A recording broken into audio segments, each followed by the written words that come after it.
La espada de Damocles. Conduce Pablo Veloso.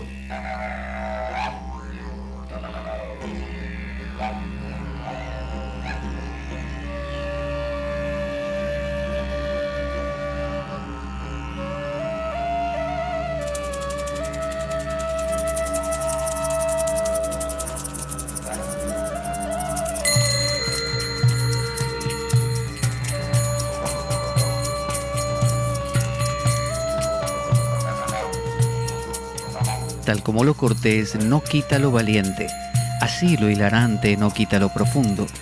Y dado que la vida es un juego, aquí comienza La Espada de Damocles. La ficción más real que puedas concebir. La Espada de Damocles es un programa que por mera falta de objetividad cree ser diferente. Personajes mitológicos salidos de los más profundos avernos. Leyendas escabrosas y sin sentido. Curiosidades inquietantes e inútiles. Historias antiguas malversadas por nuestra incapacidad de entendimiento. Y cuentos carentes de profundo significado.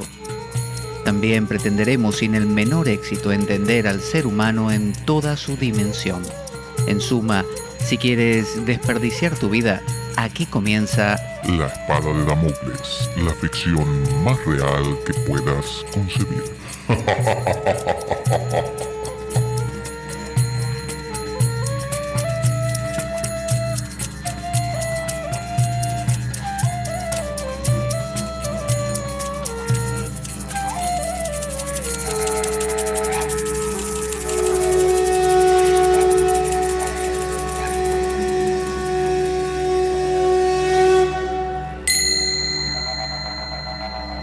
La espada de Damocles.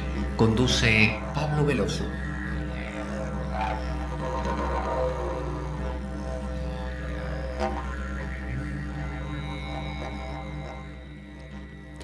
Buenas para todos. Aquí estamos en La Espada de Damocles. Quien les habla nuevamente, Pablo Veloso. Y vamos a comenzar un recorrido juntos hoy, metiéndonos con el jefe directamente. Vamos a ir a la cúpula, para qué andarnos con rodeos. Vamos a meternos con Platón. Es el jefe, total. Se dice que toda la filosofía son notas a pie de página de los diálogos de Platón. ¿Por qué es tan importante Platón? ¿Qué tiene para contarnos Platón? ¿Qué podemos encontrar? ¿Qué podemos aprender de alguien como él? Que sabemos que era el discípulo de Sócrates y que su maestro no dejó nada escrito y sin embargo él fue el que, recopiló, se entiende, los diálogos que ha tenido Sócrates con distintos personajes. Pero nunca lo sabremos. Es un poco como pasa con los evangelios, que se supone que recogen las conversaciones y los ires y venires de Jesús, cuando en realidad no tenemos ni idea de si ha pasado algo de lo que ahí se cita. Pero el hecho es que estos diálogos platónicos han sentado precedentes, han sido concluyentes y muy influyentes en todo el desarrollo de la cultura que le prosiguió, ¿no es cierto?, que ocurrió después de esta época. Todos los filósofos han bebido de estas fuentes y vamos a ver el por qué. Vamos a tratar de comprender por qué y vamos a ir analizando los conceptos más claves, pero no desde una manera académica, porque tampoco yo soy académico, sino que vamos a ir de la mano de Rafael. ¿Quién es Rafael? Bueno, Rafael es un Advaitin, es decir, un cultor de la Advaita Vedanta, del Vedanta no dual, italiano. Todavía vive y publica sus libros, que en algunos casos son casi como aforismos o reflexiones cortas que se van sumando, ensayos. Hay una organización llamada Ashram Vidya.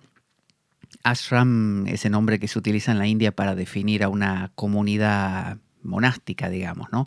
ashram significa estadio, ¿no? Estado, como los 4 ashramas son los 4 estadios de la vida, ¿no? El primero es cuando el niño es pequeño y es un brahmachari, un estudiante. Luego viene cuando se casa, que es más grande, y entra en el grihasta, que es la vida familiar. Luego viene el vanaprastha, que es cuando abandona todo y se va a vivir al bosque con su esposa, como ermitaño. Y finalmente, vanakoreta, y finalmente sannyasa, es el último ashrama, el último estadio de la vida, como si fueran estaciones en el viaje de un tren, que es cuando ya él y ella, él y su esposa, cada uno deambulan por el mundo hasta morir, ¿no? A veces la mujer vuelve con la familia y se queda ahí, y otras veces ella también se convierte en una sannyasi y deambulan mendigando, y si tienen para comer comen, y si no, no comen, y luego mueren. Entonces ese es el estadio final de la vida. El ashram fundado por Rafael, o alrededor de Rafael, se llama Ashram Vidya, y Vidya significa conocimiento o sabiduría. Entonces, esta organización publica sus libros, y aquí en España también se están editando y publicando traducidos al castellano, ya que él es italiano, y originalmente esto viene están en idioma italiano, en lengua italiana. Entonces, Rafael con PH, Rafael, no como el cantante, hay que distinguirlo. Es gracioso porque cuando uno busca libros de Rafael, por ejemplo, no sé, en Amazon, lo primero que aparecen son los libros de Rafael el cantante, que bueno, si comparamos la altura filosófica de Rafael, el Advaitin, y la altura filosófica de Rafael el cantante, hay una brecha insalvable, diría yo, entre medio.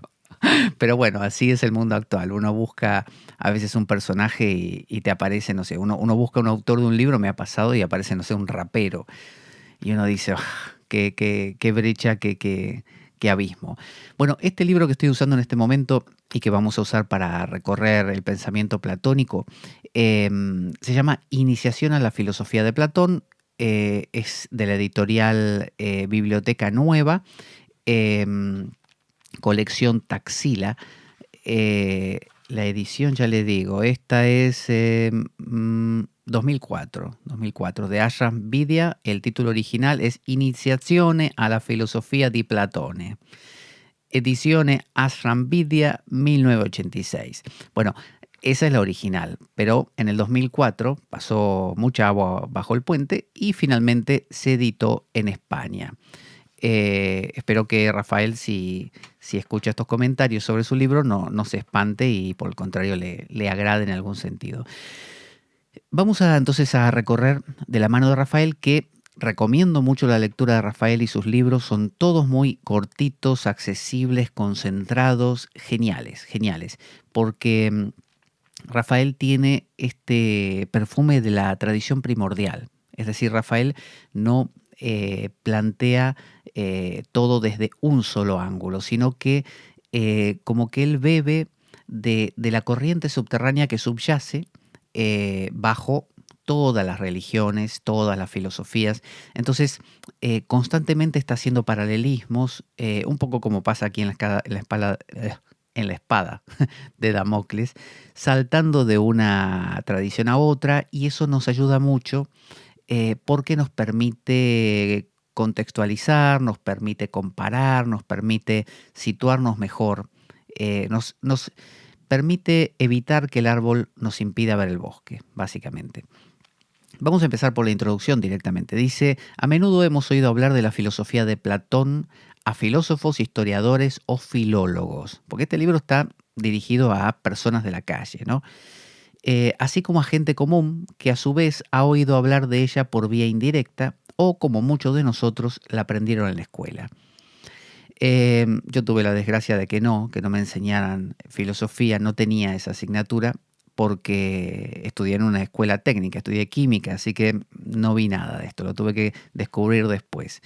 En opinión de Giovanni Reale, que es otro autor muy bueno italiano, que hace un análisis de muchas de estas corrientes filosóficas. Se ha escrito y se escribe tanto sobre Platón en los principales idiomas que es prácticamente imposible controlar toda la literatura, ¿no? Es muchísimo. Hasta inclusive, fíjese, se ha mezclado con nuestro hablar cotidiano cuando uno dice tengo un amor platónico. Es comprensible, por tanto, que algunos estudiosos hayan últimamente teorizado sobre la necesidad de prescindir de toda esa literatura y proceder a la lectura directa de Platón sin intermediarios, de manera más o menos independiente. Además, que eso es algo realmente interesante, porque a veces pasa que leemos de terceros y nunca llegamos a la fuente. Entonces, creemos, es como si alguien dijera, sí, yo conozco la espada de Damocles. ¿Y cómo la conoces? Bueno, porque en un podcast hablaban de la espada, y en otro también, y en otro más allá citaron una partecita, pero nunca lo escuchaste entero. No. Entonces, hay algo que te estás perdiendo ahí. No en el caso de la espada de Damocles, porque no es gran cosa, pero en el caso de los clásicos sí. Dice, además cada comentarista expone su propio punto de vista, que en ocasiones es incluso contrario al de sus compañeros. Fíjese que está ese dicho latino de traductore traditore, ¿no? El traductor es un traidor, ¿no? El traductor siempre, o el intérprete en este caso, siempre distorsiona. Pensemos, por ejemplo, en las diferentes interpretaciones que se le da al concepto de filia, que es el amor filial, el de eros, el de demiurgo, el famoso demiurgo. Fíjese cómo se usa hoy en día para hablar de los arcontes y del demiurgo, de los gnósticos, y del hora, que es el camino, ¿no? Etcétera. Consideremos que aunque sean numerosos los que han leído y estudiado a Platón, son pocos los que lo han meditado a fondo y sin preconceptos literarios. O sea, a veces vale más, como dicen en el Zen, mente zen, mente de principiante, ¿no? A veces te dan un arco y flecha y te dicen disparale a la diana. Y tirás y le acertás. ¿Y cómo acertaste? Y no sabés, le acertaste porque sí, y el que lleva años con eso quizás no acertó no acierta de la misma manera, porque ya está viciado también. Ha perdido esa frescura del origen. Entonces dice que leer directamente a Platón te puede permitir captar su esencia y su contenido profundamente ascético y realizador. Vamos a ver esta faceta. Dice, el término ascético se entiende en el sentido de elevación, inversión de la conciencia de lo sensible a lo suprasensible. Acordémonos que la India se llama Nibriti, ¿no? El regreso al origen, el remontarse como el salmón que va contracorriente desde lo cotidiano a lo trascendente. Esa es la idea que propone Platón y todas las tradiciones primordiales. La idea de que esta vida es casi como un reflejo de un algo que no estamos viendo porque esto nos obnubila, que es mucho más profundo aunque simple. O sea, menos complejo pero más profundo. Y que vale la pena dejar de obnubilarse con esto para poder percibir aquello. Es un poco la alegoría del propio Platón, la famosa alegoría de la caverna, ¿no? Salir de la caverna. La de Platón es pues una filosofía de catarsis, de ascesis, de realización, de transformación del modo de sentir, de querer y de actuar. O sea que fíjese que ese concepto que tenemos que los diálogos platónicos son, no sé, casi como una especie de masturbación mental, ¿no? Como una especie de gente que se reúne, espere que bebe un poco de agua, gente catedrática llena de títulos que se reúne con la nariz respingada para hablar de detalles nimios, ¿no? Abstractos, o del detalle de un término griego metido en un diálogo platónico, y no. Platón te está hablando de lo que en la India se llama sadhana, práctica. Una práctica, sadhana significa esfuerzo, una práctica que te lleva a algo más profundo. Entonces es una catarsis, una transformación, es una ascesis. Platón se sirve de la filosofía como medio de elevarnos del mundo conflictivo y contradictorio de lo sensible al mundo del ser, que es nuestra sede originaria. Eso es lo que busca Platón. Pensemos que cuando hemos hablado en el programa de los estoicos, por ejemplo, estoicos, epicúreos, escépticos, cínicos, eran propios de la filosofía de la época helénica, ya después de Platón. Esto es mucho antes. Platón vivió muchísimo antes que esta gente que ya estaba mezclada básicamente con el mundo romano también. Entonces estamos hablando de Platón cuando vivía en esa Grecia pura, ¿no? Donde no había todavía esa mezcla con otros pueblos. Em, el concepto de filosofía ha tomado a lo largo del tiempo una acepción completamente distinta de la original, hasta convertirse en un juego mental, lo que decíamos, un mero y árido ejercicio conceptual, un entretenerse con los productos de la mente empírica, fenoménica y representativa, que tan solo puede ofrecer opiniones y no la verdad. Platón mismo habla de la doxa, es justamente ese aspecto de la vida que consiste en opinar, opiniones acerca de la existencia. Y eso no es el ser. El ser está más allá de cualquier opinión, de cualquier desarrollo que uno pueda hacer. Es lo que Leibniz llamaba las verdades contingentes, ¿no? Las verdades de hecho, aquellas que simplemente por el principio de no contradicción o de razón suficiente que hemos hablado, uno va configurando una especie de esto es por esto y aquello es por aquello, pero son meras opiniones. La filosofía de Platón es de orden iniciático, es una conversión al ser, es iniciación al bien supremo. Y no es nuestro propósito, sino el propio Platón, dice el autor. O sea, no es algo que meta yo, sino que Platón mismo lo dice. Por consiguiente, para comprenderla no basta con que discurramos sobre ella con la mente, sino que debemos integrarla en nuestra conciencia. En otros términos, debemos vivirla. Es convirtiéndola en conciencia como podemos descubrir muchos por qué aparentemente insolubles y muchas verdades que para el ojo sensorial podrían a primera vista parecer irracionales.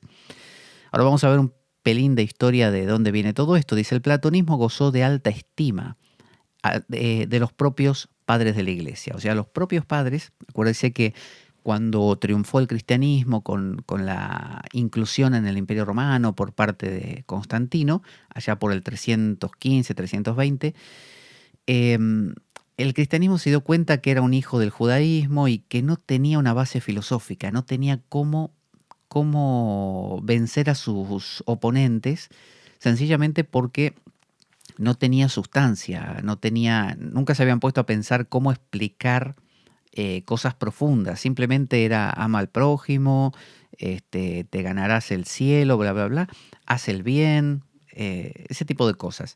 Entonces, no tenían ese desarrollo. ¿De dónde lo tomaron? Del platonismo, obviamente.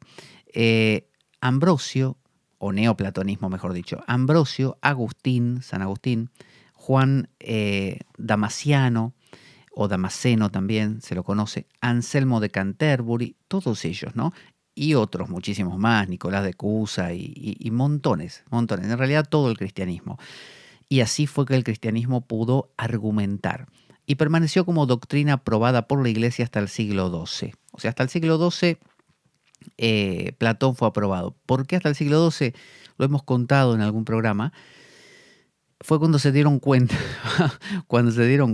me río porque es muy gracioso, no lo voy a contar en detalle porque para eso lo desarrollamos en ese programa, pero se dieron cuenta que los habían engañado, se dieron cuenta que los neoplatónicos le habían metido un caballo de Troya con Dionisio el Areopagita, los hicieron creer que había un pensamiento súper profundo viniendo de su propio seno, y ese pensamiento se parecía sospechosamente al neoplatonismo, pero con otras palabras, y en el siglo XII se dieron cuenta, gracias a un tal Lorenzo Valla, se dieron cuenta de que era falso, que los habían engañado. Y ahí entonces dijeron fuera todo lo filosófico. El Renacimiento le dio más tarde un impulso positivo y fecundo con la Academia Florentina.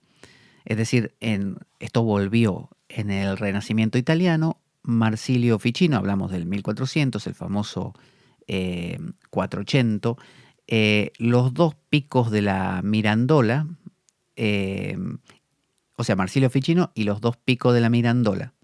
Me distraigo porque tengo la vecina acá hablando por teléfono que habla a un volumen como si no necesitara del teléfono en realidad. Así que si se oye una voz de fondo, es mi vecina. En Inglaterra, con los platónicos de Cambridge, como Moore, Gale y Morris. En realidad el platonismo nunca ha muerto. Recordemos que la Academia Platónica fue cerrada en el año 529 después de Cristo por Justiniano. Después de 1000 años duró la Academia y la cerraron. Y siempre ha habido particulares grupos e individuos que sobre él han meditado, realizándolo y expresándolo. La filosofía platónica se caracteriza por una profunda aspiración a una mejor y diferente sociedad. Recordemos que Platón, en su libro La República, una de las cosas que proponía era cómo crear políticamente, porque le importaba mucho la acción política, cómo crear una sociedad mejor. Entonces hablaba del gobierno, de los filósofos, ¿no? Y el propio Plotino, mucho más adelante, intentó crear una ciudad llamada Platonópolis, ¿no? Que se suponía que contaba con el beneplácito del emperador, que después se lo retiró y finalmente no se pudo realizar. Platonópolis, medio feo el nombre, ¿no? O sea, ¿cómo se denomina el que vive en Platonópolis? Platonopoliense, platonoponiense, no sé, algo así. Dice, proponía una visión de la vida que comprende al hombre en su totalidad y no en su fragmentariedad fenoménica y sensible. Además, favorece un método de aprendizaje que implica una progresiva apropiación de la intuición noética. ¿Qué es la noesis? La noesis es como lo propio del nous, ¿no? Del ser, o lo que llamarían los hindúes el buddhi. Lo noético es como lo intuitivo. Por un lado está esto que decíamos de la doxa, ¿no? Para Platón hay un pensamiento basado en la mente común, que opina sobre las cosas, y después hay otro pensamiento que es como cuando uno dice ¡ah! Y comprende algo. Es como algo que uno no necesita hacer un trabajo paulatino, lo capta. Eso es lo noético. Dice en lugar de la simple lógica formal. O sea que Platón no busca que aprendamos de memoria, que saquemos conclusiones, que definamos cosas. Él lo que está queriendo es como sembrar el suelo para que la tierra, para que pueda brotar esta intuición, ¿no? Y comprender todo así como de un saque. El mismo Shankara decía hasta Malaka, ¿no? Con el fruto del Amalaka en la mano. Es así de simple. Tenés el Amalaka en la mano. Listo, lo captaste. No es poco a poco.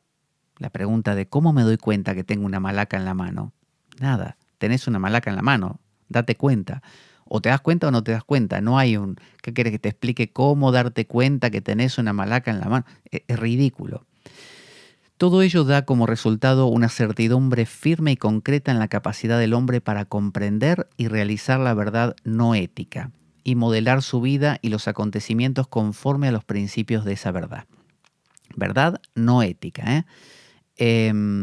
Platón ha desvelado una enseñanza iniciática de orden tradicional, es decir, como tradicional significa que bebe de fuentes que todas las tradiciones del mundo manejan y que se va pasando de padres a hijos, por así decir, ¿no? Que ha de considerarse sagrada, y los que buscan la iniciación filosófica platónica deben acercarse a ella únicamente con tal perspectiva. O sea, que alguien puede acercarse a los diálogos platónicos, como lo han hecho personas a lo largo de la historia, simplemente para memorizar cosas y luego, no sé, vivir de ello. O para, no sé, impresionar a las chicas, pero fuera de ello hay gente que se acerca de otra manera, con una perspectiva más profunda. Diremos que la iniciación que Platón y el platonismo exponen es para aquellos que en Occidente buscan una vía tradicional de orden metafísico. Nos está diciendo que querés realmente acceder a algo más profundo en Occidente, porque en Oriente tenés el taoísmo, el hinduismo, ¿no? El sufismo, pero ¿qué hay en Occidente? Platonismo. O sea, platonismo disfrazado de un montón de cosas, de cristianismo, por ejemplo. Pero en el fondo, si querés ir a qué es lo que tiene el cristianismo que te da el acceso a lo no ético, platonismo. Además, los que tengan las adecuadas cualificaciones pueden acceder a ella. En estas páginas dice que esto es la introducción. Rafael ofrece solo una mera introducción a la enseñanza platónica, dejando a cargo del investigador la directa meditación sobre los textos. Esto nos está dando un acercamiento. Vamos a ir ahora a la iniciación a la filosofía de Platón. Yo sé que usted quería directamente la iniciación. Vamos a ella sin perder tiempo. Se llama este capítulo La esfera del ser o de las ideas. Platón nace en Atenas en el 428 a.C. Esa es la época en que él vivió. 428 a.C. En el mes de Targelión, mayo o junio, en el seno de una muy antigua y noble estirpe. Su nombre originario era el de Aristócles, no se llamaba Platón, se llamaba Aristócles. Su padre se llamaba Aristón y descendía de los últimos reyes de Atenas. Tenía un linaje noble, Platón, no era, como dicen, moco de pavo.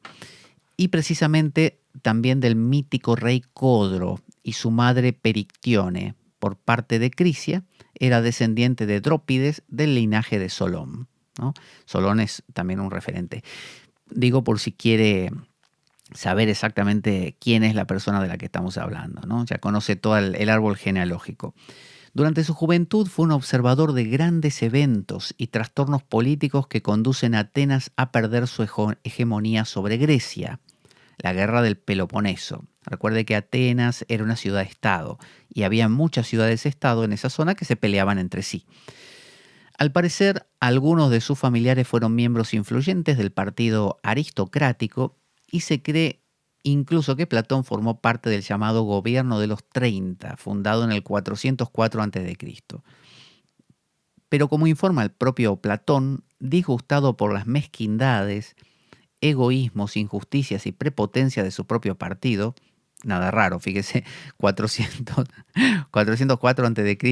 y estamos en el 2019 y seguimos igual, así como los del democrático, se retiró para siempre de la escena política, convencido de que únicamente los gobernantes filósofos, o mejor, los filósofos gobernantes, es decir, personas que ya hubiesen realizado una auténtica catarsis interior.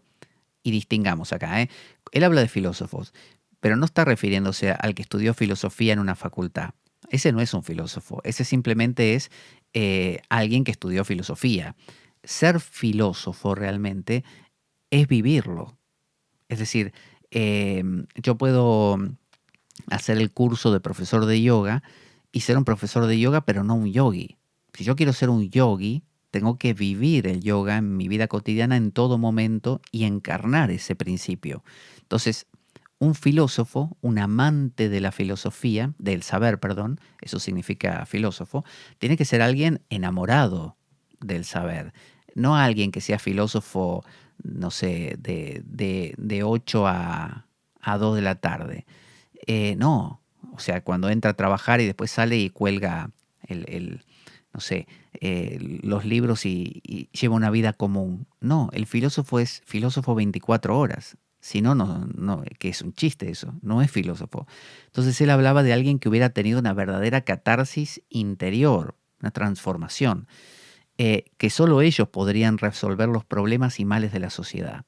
Él no proponía un gobierno de gente que estudiara filosofía, no, porque puede ser igual de tonto o de cruel o de lo que fuera.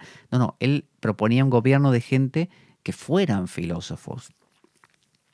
Y fue tal el impacto, dice, contra las miserias políticas y la injusticia y la injusta relación entre gobernantes y gobernados, que meditó sobre un estado ideal y llegó a concebirlo, es decir, un estado cuyos principios estuviesen inspirados por el mundo de las ideas o de la idea arquetipo metafísica del Estado, ¿no? Que eso es justamente la república.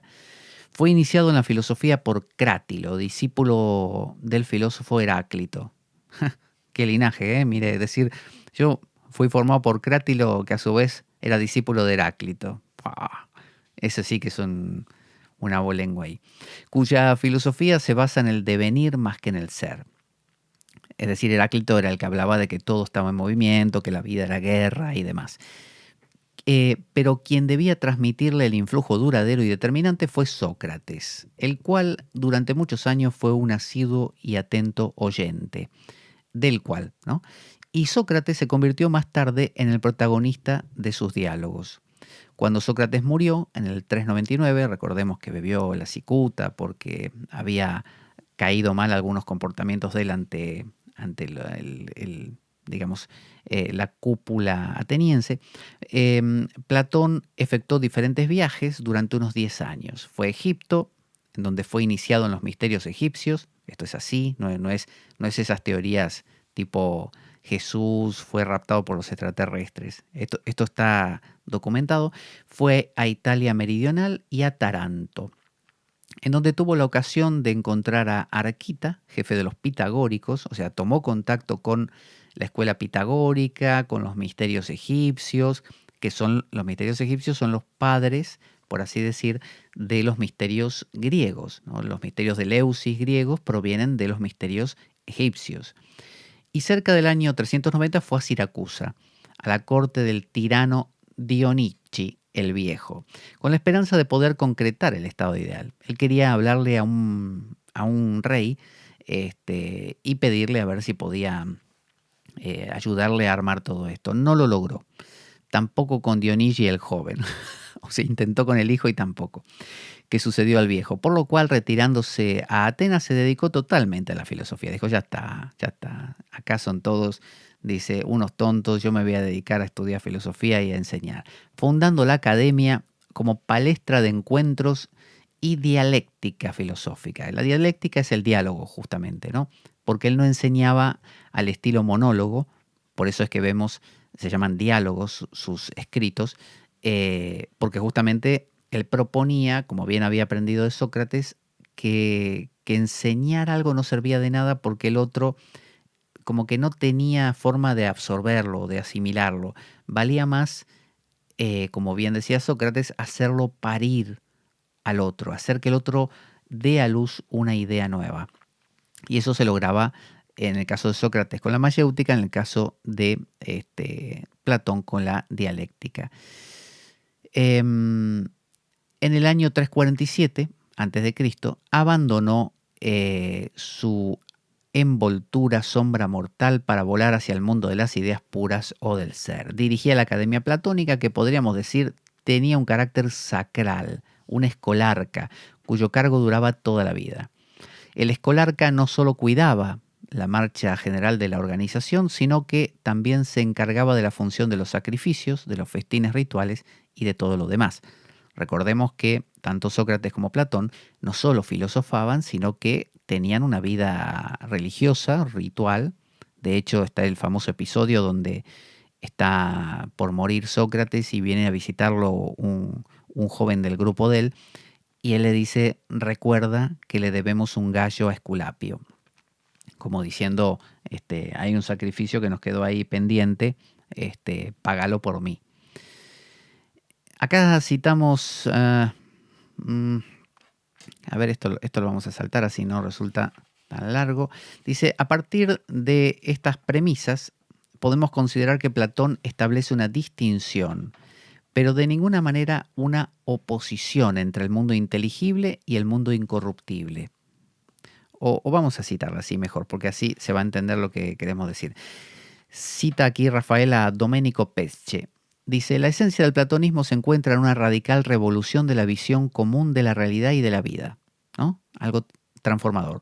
Si el hombre común percibe al ser en la sólida realidad corpórea, cree entender un evento cuando ha logrado explicarlo como el efecto necesario de un acontecimiento anterior, identificando el conocer con ver y tocar, y considera el bien como una experiencia agradable, Platón contrapone a este ingenuo materialismo.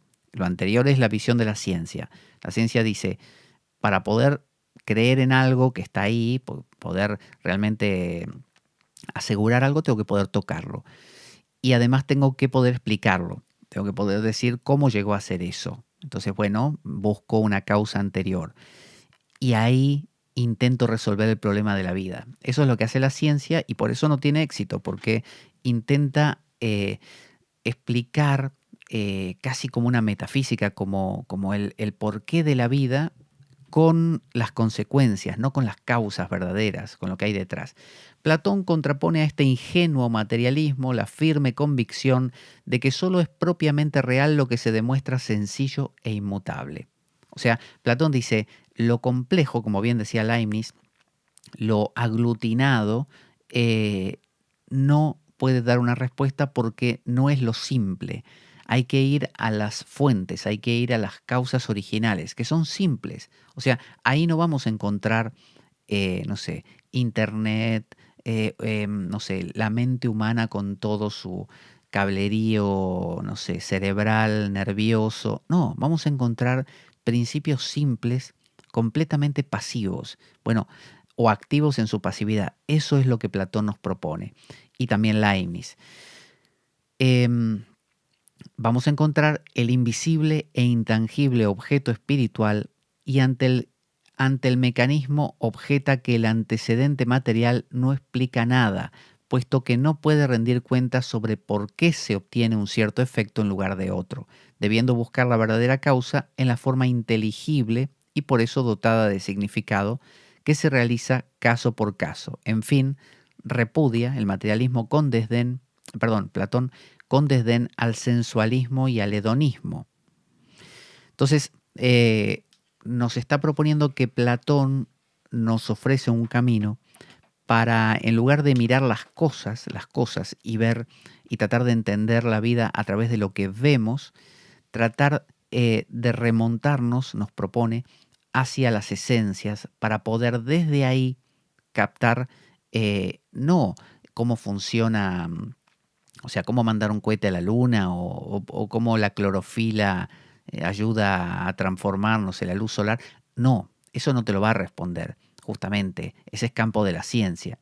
Lo que te va a ayudar es a conectar con la fuente, la esencia, el origen, la causa primigenia, ¿no?, constante de todo lo que existe. A partir de estas premisas, ahora sí podemos considerar que Platón, esto ya lo dice Rafael, establece una distinción, pero de ninguna manera una oposición entre el mundo inteligible, permanente e incorruptible, y el mundo sensible, impermanente y corruptible. Esto es muy importante porque durante siglos se vino diciendo que Platón crea una brecha entre el mundo espiritual, así espectacular, tranquilo, especial, maravilloso, y un mundo cotidiano horrible, lleno de fluidos y de asquerosidades, ¿no? Entonces se ha creído que Platón lo que proponía es que nos vayamos de este mundo hacia aquel otro, y que el cristianismo, como hijo del platonismo, propone lo mismo. Entonces está la idea de que el cristianismo o el platonismo odian la naturaleza, o el gnosticismo odian la vida y buscan irse al plano de las ideas, ¿no? Como el amor trovadoresco, por ejemplo, que buscaba el amor de la dama, pero era la dama sabiduría, la dama Sofía. Ni siquiera si la dama de que se tratase hubiera querido venir a abrazar o a besar al caballero, el caballero hubiera huido porque le hubiera dicho, no, no quiero que me beses porque quiero que sigas siendo ese principio intocable. Bueno, es esa idea de que no quiero lo cotidiano, quiero lo trascendente. Y no, no está haciendo una oposición, sino una distinción. Este reconocimiento de lo suprasensible, de lo constante, representa para Platón la segunda navegación. La segunda navegación, que en griego, déjeme que lo leo porque está en caracteres griegos, deuteros plous, deuteros, deuterus, deuteros plous, sería plus, deuterus plus, ¿no? la segunda navegación, el segundo viaje. Entonces, hay un segundo viaje, hay una opción adicional. ¿Se acuerda Dante cómo comienza la Divina Comedia? Que dice, en la mitad del camino de mi vida, cuando yo ya pensaba que, bueno, ahí me encuentro con todo esto. Es decir, hay una nueva vuelta de tuerca que se puede dar. Como cuando Jung dice que normalmente hacia los 35 años, todas las respuestas que creías que podías encontrar con las cosas cotidianas no te alcanzan. Y ahí te empezás a hacer preguntas que solo puede responder, decía Jung, la religión. Entendiendo como religión la filosofía, la espiritualidad, no la religión institucionalizada.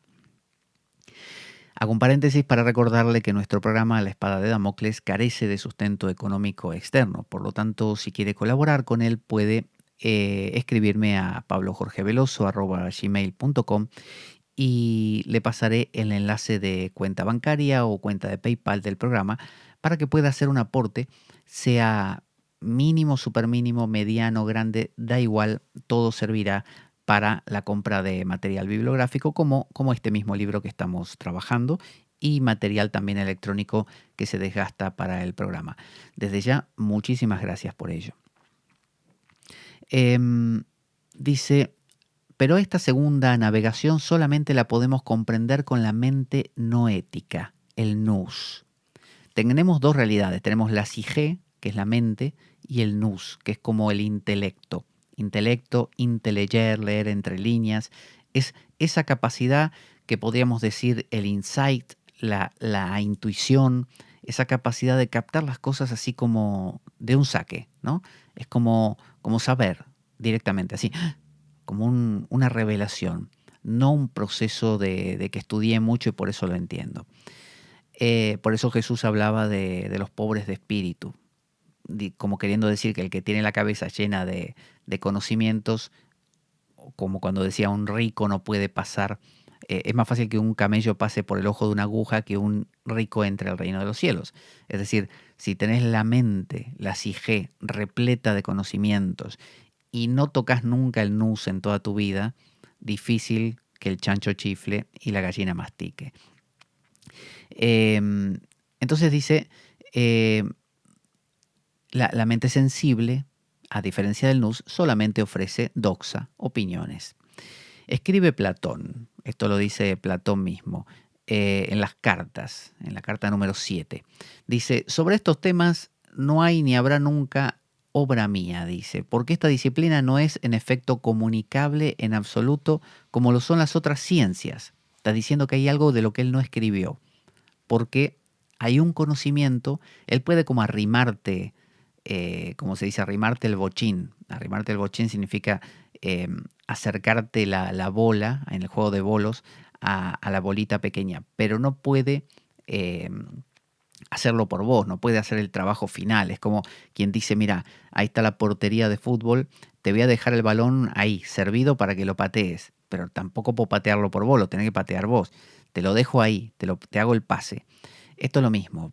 Platón con muchos de sus diálogos te arrima, hasta dejarte ahí. Si finalmente no das el paso, bueno, Platón te va a decir, bueno, ¿qué va a hacer? Si no lo querés dar o no, o por alguna razón no te da, no pasa nada. Dice, sino que después de una larga convivencia con el problema y haber discutido mucho sobre ello, de repente, como una luz que salta de una chispa, aquella surge en el alma y se alimenta espontáneamente. Fíjese el método, ¿eh? Te da los diálogos para que los lea, los relea, los converse, los explores, ¿no? Le des vueltas y de repente dice, puede ser que como una luz que salta de una chispa, aquella surge en el alma y se alimenta espontáneamente. Te está diciendo que puede ocurrir un eureka, lo comprendí, ¿no? O no ocurrir nunca. Es lo que se llama, ¿cómo era este término? Bueno, había un término que me gustaba, de la filosofía hindú, que hablaba de este descubrimiento repentino, pero en sánscrito, y ahora no me acuerdo cómo se dice. Pero yo no creo que, dice, una disquisición, sigue hablando Platón, como decimos, sobre estos temas pueda ser un bien para los hombres. Es decir, hablar de esto, no de todo lo que te arrima, sino hablar de la meta, no tiene mucho sentido, dice Platón, salvo para algunos pocos que estén capacitados para encontrar la verdad por sí mismos, con pequeñas indicaciones. En cuanto a los demás, eh, algunos se ensoberbecerían, o sea, se volverían soberbios, con un injustificado desprecio, lo que no es bueno, dice, y en otros con una soberbia y vana presunción, convencidos de la sublimidad de las enseñanzas recibidas. O sea, algunos se la creería, otros sentirían que las enseñanzas son súper profundas y se volverían soberbios de ser discípulos de Platón. Entonces, él dice, mejor hablemos de todo lo que rodea esto y yo te dejo el balón ahí. Si lo querés patear, lo pateás. Esto está en Cartas de Platón, en la carta número 7. Ahora, la doctrina de Platón, como la de Shankara, dice Rafael, codificador del Vedanta Advaita, no se dirige a la mente empírica selectiva y representativa, no se dirige al yo fenoménico, sino al alma, al nous, porque pertenece a los grandes misterios. O sea, cuando lees los diálogos platónicos, aunque te parece que está hablando de cosas comunes, no, está como enfilando, apuntando hacia otro lado, que como digo, que no te dé para la chispa, no te da, pero bueno, para ahí apunta.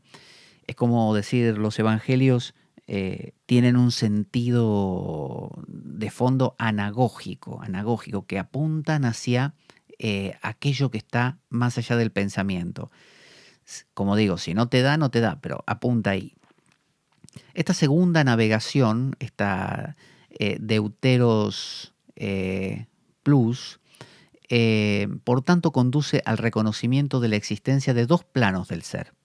El uno es el inteligible, metaempírico, o sea, más allá de lo cotidiano, suprasensible, que no solo se capta con la mente, que solo se capta con la mente noética. O sea, solo lo captas con el nous. Si alguien te pregunta, bueno, pero ¿cómo es? No podrías decirle. Simplemente podés decirle, no sé, lo capté, lo vi, pero no te lo puedo contar. ¿Y cómo se llega? ¿Qué sé yo? No lo sé. El otro, los hindúes tienen un ejemplo que dicen, si probaste el mango, la fruta, mango, y alguien te pregunta qué sabor tiene el mango, ¿qué le vas a decir? Sabor a mango, no sé, probalo. Eh, el otro nivel es de orden fenoménico, visible con los ojos sensoriales, que es el mundo cotidiano, normalmente en el que nace y muere todo el mundo. Dirían algunos en términos más así cibernéticos, la Matrix. La Matrix es el mundo sensorial. El uno es el plano del ser, trascendente. El otro es el del devenir. Estos representan de cualquier modo distintos grados de manifestación. O sea, no son opuestos, no son enemigos, no hay que eliminar uno, son distintos grados de lo mismo. Es como si uno dijera el agua, el hielo y el vapor. Son distintos grados, es decir, uno enfría o quita, disminuye el calor al vapor y se convierte en agua y le disminuye más y se convierte en hielo. En la República, otra obra platónica, leemos. A ver, ya le digo por si quiere buscarla, en qué fragmento es. La República, capítulo 7, en el capítulo 7. Dice, ¿quieres ahora que examinemos ante todo, dice Platón, de qué modo se formarán tales caracteres y por qué sendero se los hará ascender hacia la luz, tal como se dice de algunos que del Hades, el mundo de los muertos, han sido elevados hasta los dioses? Está proponiendo Platón que van a hablar de cómo hacer para que una persona sea capaz de llegar hasta allá arriba, hacia lo no ético. ¿Y cómo no habría de quererlo?, responde su interlocutor. Pero esto, según creo, no es como volcar un azulejo. Se trata de una conversión. Y aquí hay una palabra griega que es periagoge, que es una conversión. Periagoge, un regresar al origen, como una metanoia, una transformación, como cuando los cristianos dicen una conversión, ¿no? Conversión. Me convertí, cambié mi vida. Bueno, dice, no es como volcar un azulejo. Dice, no es una tontería. Se trata de una conversión. del alma, desde un día tenebroso a uno verdadero, o sea, de un ascenso hacia el ser, que como ya lo definimos, es el deber de la verdadera filosofía. O sea, eso es filosofía, que cambies tu vida y que cambies hacia el ser, no que cambies y digas, bueno, ya no juego más al fútbol, ahora me dedico al ajedrez. Eso no es cambiar en este sentido. Estamos hablando de un cambio vertical, un cambio hacia arriba, un cambio no horizontal, una búsqueda de algo sublime. Sin duda alguna, dice el interlocutor. El que está hablando, no recuerdo, pero probablemente sea Sócrates. Habrá entonces que investigar cuál entre las diferentes disciplinas tiene ese poder, pregunta. Por cierto, desde luego que sí, le responde a Sócrates el interlocutor. Entonces, Glaucón, estaba hablando con Glaucón, Sócrates habla con Glaucón. Entonces, Glaucón, ¿qué disciplina será la que eleve el alma a las alturas desde el nuevo mundo del devenir, desde el mundo del devenir, que es este, hasta el mundo del ser? Esto le pregunta Sócrates a Glaucón. Dice, ¿cómo hacemos entonces? ¿Cuál es el método? Y al decirlo, agrega Sócrates, pienso, ¿no hemos dicho que tales hombres, estos nuestros filósofos, debieran haberse ejercitado desde jóvenes en ser atletas? O sea, está diciendo, ¿no hemos dicho antes que se trata de un trabajo de toda la vida? Del mismo modo, dice Sócrates, continúa con la dialéctica. Mediante el intelecto y sin la intervención de los sentidos, uno intenta elevarse hacia el conocimiento de cada ente en sí, y no desiste sin haber aprendido lo que es el bien en sí, llegando entonces a la contemplación completa de lo inteligible como cualquier otro a la contemplación de lo visible. A ver, leído así parece que lo que nos propone Platón a través de la voz de Sócrates es que uno se ponga a pensar muchísimo y estudie filosofía y busque el bien en el sentido del bien moral. No, no. Está hablando de esos principios que Leibniz llamaba principios primigenios, originales, necesarios, en última instancia, Dios. ¿No? No está hablando del amor de fulanito por fulanita, sino del amor con mayúscula. No está hablando de el bien que hace fulano al ayudar al otro, no, lo bueno en sí. Entonces nos está diciendo que eso solo puede pescarse con el nous, con el intelecto. Nos está diciendo que no es a través de los sentidos, por lo tanto no es a través de la mente que opina. Es similar a lo que llamaríamos awareness, ¿no? Es percepción, es posicionarse en una actitud de mónada, diría Leibniz. Es decir, posicionarse en esa actitud donde no me engancho con los pensamientos, sino que hago silencio, no en los pensamientos en sí, porque no los puedo parar, sino hago silencio con respecto a la opinión acerca de los pensamientos que surjan. Es lo que llaman la actitud de testigo. Y ahí es donde puede ser que se evidencien lo que siempre estuvo detrás, que son justamente estos principios universales. Platón expresa en forma exotérica lo que ya había sido profesado por Orfeo. Recordemos que los mitos órficos de Orfeo eran iniciáticos, es decir, tenías que ir, pedir que te acepten, era todo como secreto, hacer ritos. Bueno, Platón lo expresa de una forma abierta. O sea, acá están mis diálogos, dice Platón, el que quiera que lo mire. O sea, dice, un principio fundamental de los misterios, de la enseñanza de los misterios, el de la inteligibilidad de una parte de nosotros mismos. Platón sostiene patente y claramente la diferencia entre inmanencia y trascendencia, entre espíritu y materia, entre sensible y suprasensible, entre relativo y absoluto. Pero como veremos, esta dualidad para él, para la enseñanza de los misterios y para toda la tradición iniciática no es absoluta. Y esto es importantísimo. De lo contrario, nos encontramos con gente que está convencida que medita para convertirse en un ángel. O sea, metafóricamente, están buscando que no les atraiga más, no sé, la sexualidad, las cosas ricas, los placeres de la vida. No, que están queriendo irse al mundo inteligible pero hasta de una manera muy infantil, muy tipo Disney.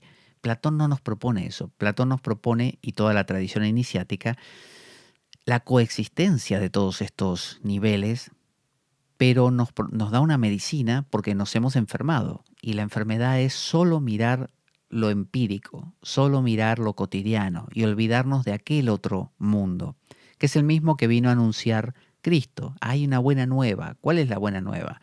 Que te podés arrepentir de tus pecados. ¿Qué es arrepentirse de sus pecados? Periagogué.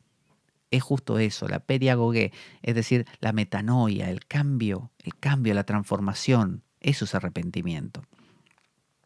Los órficos, por ejemplo, consideran al alma de orden inteligible, ¿no? Como ahí sutil, encerrada en un cuerpo sensible, que como todos los cuerpos representa una tumba, una cárcel.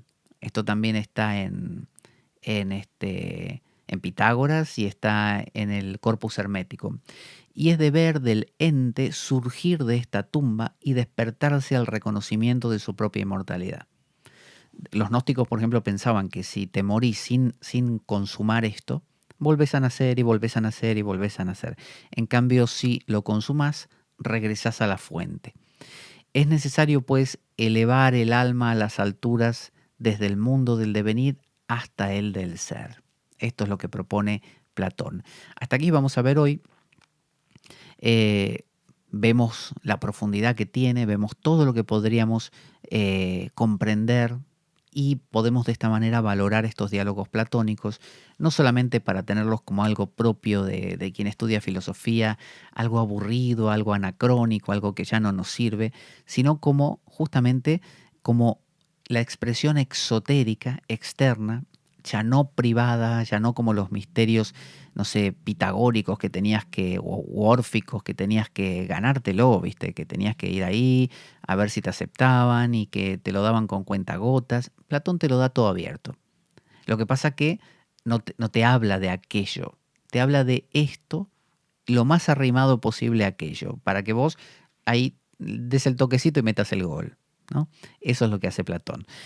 Te recuerdo que, aunque no se compara con los diálogos platónicos ni por asomo, mi libro Sadhana al Camino Interior, que tiene que ver con esto, con la tradición primordial, está disponible en Amazon, formato papel, formato digital.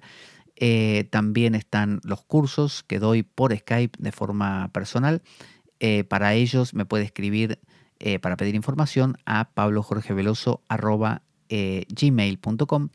Y también está el reordenamiento vital, que de manera de nuevo e individual por Skype hacemos sesiones para trabajar algún problema que a nivel personal tenga quien consulta. Y de mi parte no aconsejando, sino haciendo preguntas que ayuden a clarificar justamente lo que está sucediendo en la vida del consultante. Vamos a poner la cortina de despedida, así ya nos despedimos justamente y nos encontramos en la siguiente ocasión. Yo soy Pablo Veloso, esto es La Espada de Damocles. Buena vida para todos, buena semana y Avanti Damocleanos.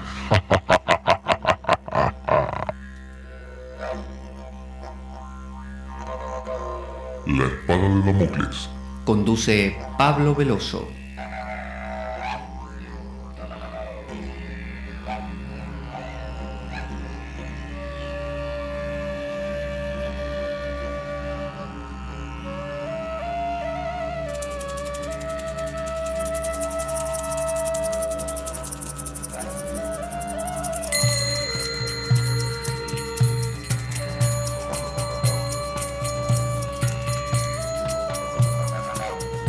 Y dado que la vida es un macabro juego concebido por una mente perversa, únete a nosotros en nuestro próximo programa, cuando escuches las siguientes palabras.